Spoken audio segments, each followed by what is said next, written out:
Hi, and welcome back to this Monday edition of Focal Point on AFR Talk, the American Family Radio Talk Network. My name is Brian Fisher, your congenial, convivial, and amiable, as always, host. The program is Focal Point, the home of muscular Christianity on conservative talk radio.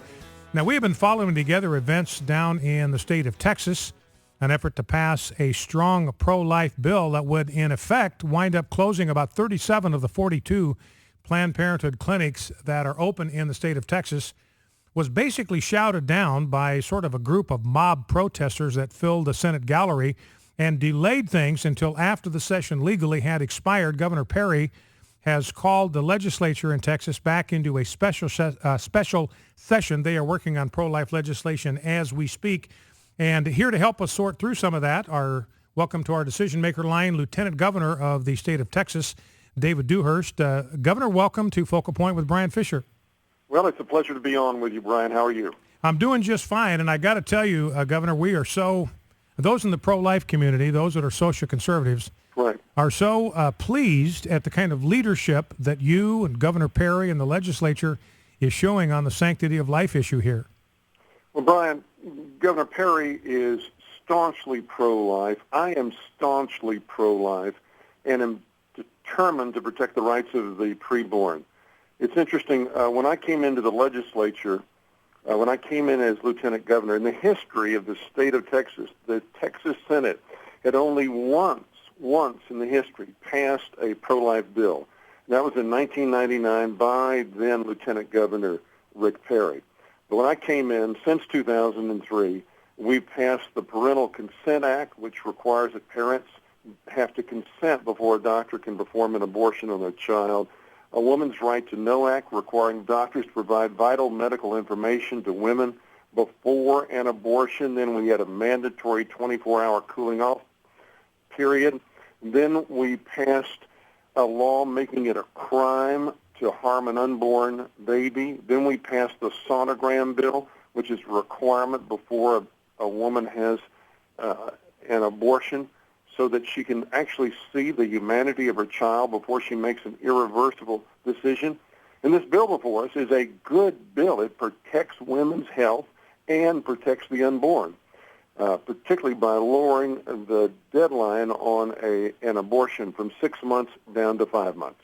And also, I believe there will be some common sense requirements that ambulatory surgical centers, I mean, this is really what abortion clinics are. It's an invasive procedure. Right. It's a surgical procedure, and you will be expecting them to meet the same standards that other similarly situated clinics have to meet. Absolutely, Brian. I mean, at the end of the day, why wouldn't, in not just Texas but any state, but why wouldn't we in Texas want to treat all of our clinics the same, whether or not we're taking our 9-year-old daughter in to have her tonsils removed, or in another case, a woman is having an abortion. Statistics show that there are complications, serious complications, in some 1 out of 25% of all of the surgical abortions, and over 20%, Brian, where drugs are involved. So this is dangerous, and we need to protect women's health. A couple of questions before we let you go. Number one, what do you believe, from your vantage point as a lieutenant governor monitoring this process very carefully, assuming the process is not interfered with, are you quite optimistic that this bill is going to make it through the state legislature in this special session? Absolutely, Brian. I'm not just monitoring it. As the lieutenant governor, as you may remember in Texas, I'm the president of the Senate, yes, and I preside over the Senate. I'm telling you, Brian, I'm telling everyone listening, you've got my word, we're going to pass this bill. We're not right up against the filibuster range. The clock's not going to run out, and I don't care if they try and filibuster it and someone stands there for 2 days and talks. We are going to just stand there. We're going to be Christian. We're going to be respectful. We're going to respect the democratic process, but we're going to pass this bill. It's important to protect not only women's health, but the life of babies. One last question, Lieutenant Governor, talking here with Lieutenant Governor David Dewhurst, great state of Texas. Basically, the pro-abortion crowd packed the Senate chamber at the end of the session, the regular session, and they made enough noise that it became impossible for the senators to hear each other. They were able to delay the legislative process long enough to keep that bill from being enacted. What happens if you have the similar kind of mob scene this year? What are you, as the lieutenant governor, as the president of the Texas Senate, what are you prepared to do to make sure the legislative process can go forward? Well, first of all, Brian, I'm not blaming anybody other than the mob. I'm certainly, at the end of the day, maybe I could have been clearer to our state police. I talked to them several times before that session, and I said if it gets out of hand, I want the galleries cleared. And I gave the order twice to clear the galleries, and somehow there was a breakdown in communication. I have met repeatedly with several of our senators, with our state police, and Brian, it ain't going to happen again. If things get out of hand, I'm going to give the order, and I know they're going to clear the gallery, and we will proceed in a democratic, orderly procedure. We have the votes. Elections have consequences. Texas is a red state. The majority, polling indicates well over 60% of women and the people of the state of Texas are pro-life, and we're going to pass this good bill that better protects women's health and protects the lives of the unborn. One last question, Governor. Just getting breaking news now that Governor Perry has announced that he's not going to seek re-election in 2014. That's going to make the race for the governor's chair an open race. Is that a race that you're considering throwing your hat into the ring for?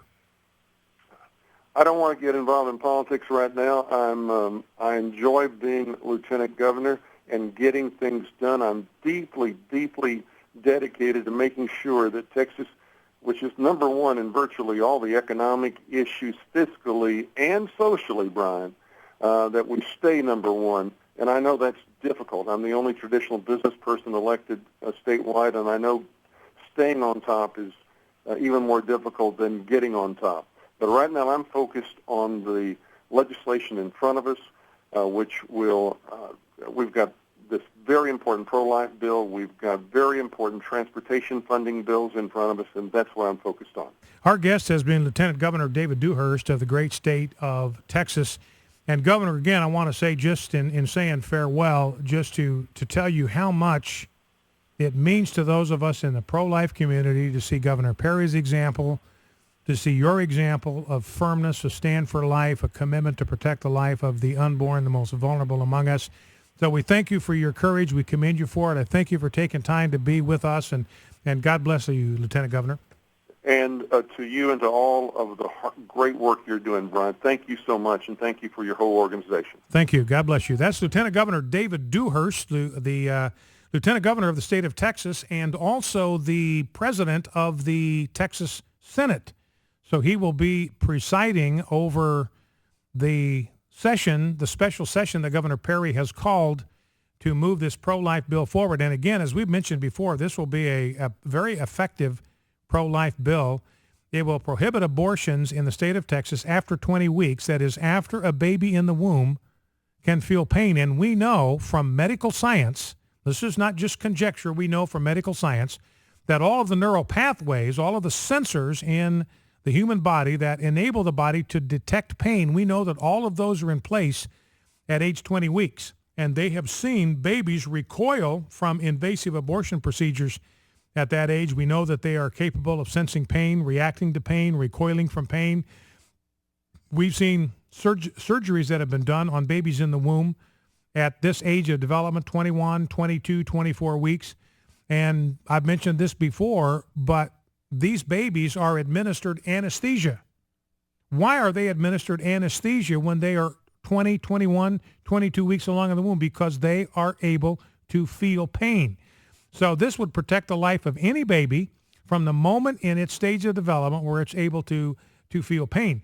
And as Lieutenant Governor Dewhurst pointed out, this bill that's moving through the state legislature, and he gave us just a virtual guarantee that this bill is going to pass the state legislature. They've started this session. They've got this bill on the pipeline. It's at the front end of the thing. They've got other issues they're going to address as this special session unfolds. It's a 30-day session, so they got the month of July to do it. They've got other issues they are going to address, but this is priority one. It's at the front of the queue. They're going to get this thing through the pipeline first. They're going to beat the heat. There's going to be no way that somebody's going to be able to filibuster this thing. There's going to be no way that there will be the kind of disruption that happened the last time. Lieutenant Governor Dewhurst making it very, very clear that the Texas State Police will be ordered to clear the gallery if there is an effort to disrupt this process again. So this thing is going to go forward. So that is very, very good news. And again, as Governor Dewhurst pointed out, this will require these abortion clinics that do surgical abortions. These are invasive abortions. And it's going to require them to have meet the same standards that any ambulatory surgical center would have to meet in terms of the equipment that they have available, the widths of the hallways, the emergency equipment that's available for problems, and the doctors will be required to have admitting privileges into area hospitals so that if they encounter a problem in doing a surgical abortion, the doctor who is administering the abortion, performing the abortion, knows the most about what's going on in the body of that woman, will be able to go with her to the emergency room and provide the kind of help that's needed to save the life of that mother and maybe even the baby. So a good, great, solid pro-life bill, just tremendously encouraging to hear Lieutenant Governor Dewhurst make such an unapologetic and firm stand on behalf of life. A great encouragement to all of us. Now, again, we mentioned just this news just breaking here in the last 15 minutes that Governor Perry, who's been the longest-serving governor in Texas, is not going to seek re-election in 2014. And I'm trying to see in this breaking story if he is going to be running, if he gave any indication about whether or not he is going to run for president. We will look for that. And certainly with the stand that he has taken on social issues, he's going to be an attractive candidate for social conservatives. I've got a couple of sound bites in the roster. We'll try to get to them maybe right after the break. Rob, that's down a little bit later in the queue, but the Governor Perry sound bites that we've had from last week talking about the immigration issue, and I think he's sort of gotten his mind right on the whole issue of immigration. So Governor Perry now is not going to be running for re-election in 2014, so that gives him 2 years to ramp up for a run for the White House. And personally, I know he kind of flamed out last time around, but I believe Governor Perry would be a very attractive candidate to social conservatives and economic conservatives as well as national security conservatives. Plus, he brings executive experience to the table. Focal Point, AFR Talk.